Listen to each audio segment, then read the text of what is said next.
এই রেসিপিতে না আছে এক ফোঁটা তেল, ঘি বা বাটার, তা সত্ত্বেও খেতে কিন্তু সেরা। বিশ্বাস হচ্ছে না? তাহলে নিজেই দেখে নিন কেমন করে বানাতে হয়। একটা কড়াই নিন, তার মধ্যে ছেড়ে দিন 1 টিস্পুন গোটা জিরে। কিছুক্ষণ কড়াইতে টেলে নেওয়ার পর অ্যাড করে দিন একটা বড় পেঁয়াজ কুচি, সেটাও কিছুক্ষণ নাড়াচাড়া করে নিন।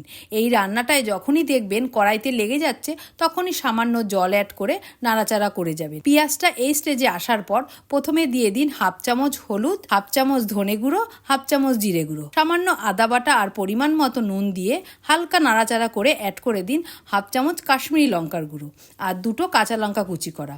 2-3 মিনিট নাড়াচাড়া করার পর অ্যাড করে দিলাম একটা টমেটো কুচি করা। এবার মশলার সাথে সামান্য জল দিয়ে টমেটোটা ভালো মতন কষিয়ে নেব। টমেটোগুলো মশলার সাথে মজে যাওয়ার পর অ্যাড করে দিন 200 গ্রাম পনির।